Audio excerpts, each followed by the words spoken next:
of public parks and beaches. So kudos to all of these hotels and all of these other service industries that are stepping up and helping our community. Right, and let's go over to the University of Guam right now with Dr. Anita Borja Enriquez. Good morning, Doc. Good morning. How's the day? Thanks for joining us. We just wanted to get you on real quick. A lot of University of Guam students chiming in on the comments, and we're really making the move over to full online. Is that what's going on? Yes, Chris. I mean, our strategic intent is to ensure that we take care of our students, and recognizing that we've only gone through half of our semester and wanted to provide reassurances that we'll get them through to completion of the semester. And can you tell us, because I saw in the statement from Jonas that there's going to be some full online, and there's going to be some other classes that are just doing other things to move away from face-to-face instruction, right? So how are they getting creative with in the ways that they're giving the students the workload? Sure. I mean, a number of faculty have already been teaching online courses since the start of the semester. Of the 900 plus course sections that we have, 300 of those course sections have already had regular contact between faculty and students on Moodle and other support that's been provided by our Office of Information Technology. We recognize that, in terms of the state of readiness of our faculty and of our students, that already half of our faculty have been trained on the Moodle learning system, and we recognize as well that most of our students have been familiar with this modality. It's just a matter of doing an assessment of how many of our students have access to the equipment and to internet at their home in order to ensure that they can navigate through the online training that's already been prepared for them.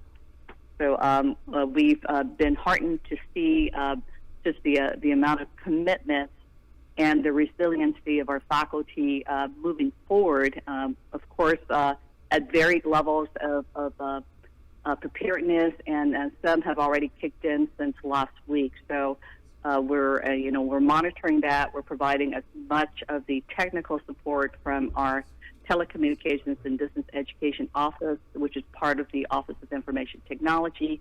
We do have some tutorials that have already been posted and live training that is scheduled all of next week, part of our effort to take our students through what we call a virtual field trip to navigate through these different types of online support platforms. Okay, so this begins April 6th, you said? I'm sorry? The full online classes?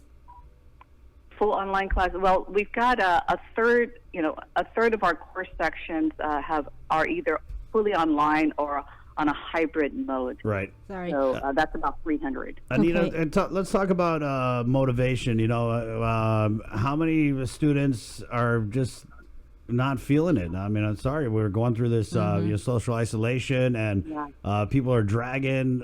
Are there going to be any allowances, or is it just like, suck it up, buttercup, do your homework?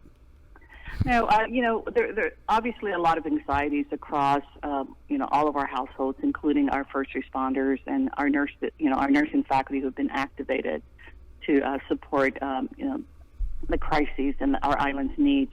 Of the feedback that we've been getting through our deans, I've asked the deans to assess the level of readiness to have the faculty as well survey their students and to be in a regular communication between the faculty and the students using whatever means they've already set up, whether it be through their WhatsApp group chat or email. But we're finding that based on the feedback that I've received through the deans, that a number of students are, yes, we've got the tools, yes, we've got the internet, yes, we're just waiting for more instruction. So it's we're talking about very dire times, very unprecedented challenges that we're facing, and certainly for everyone involved, faculty and students, through uncharted waters. Right. And this is another issue that's happening all across the country with regards to graduation, spring commencement.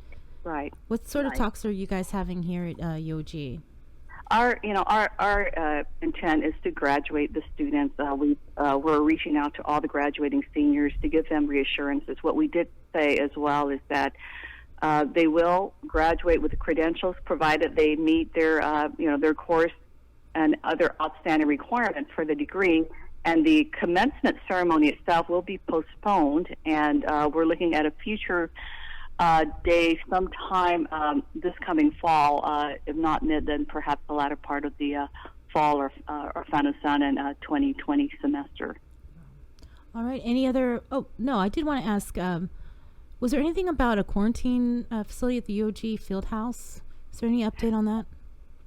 Well, we did learn that the Fieldhouse, like gyms and other centers, have been identified. I believe the Fieldhouse will be one of those last resorts, obviously. And I know that they've talked about the Dedido Sports Complex as one of those options as well. And so we've not heard any more details on that.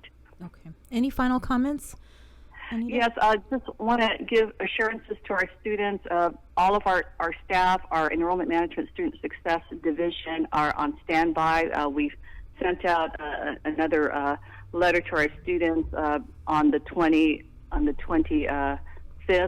We encourage all students to go through your official Triton email account to get email address to get more information, and stay tuned to the emails that are flowing from your faculty, because that's where all of the instruction and guidance and support will be coming through. In addition, stay tuned to obviously all of our press releases, our social media avenues to get more information. We are in standby. We're still operating, albeit most of us doing it from a teleworking mode.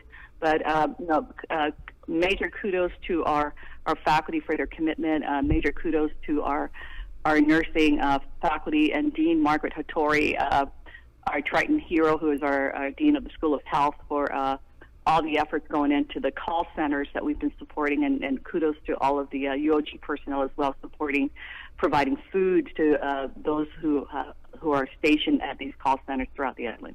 All right. Well, thank you. Thank you to you as well. Thank you very much, Anita. Good luck, and wash your hands. Okay, you too. Stay Okay, safe. 758 KUAM FM, Hagatna, Guam. We're going to do news, Sabrina, and then we're getting the deputy of the Guam Economic Development Authority, Ricky Hernandez, on the show to talk about some of the economic things that we're working on there. Yep. Okay, so good morning. It's Containing COVID on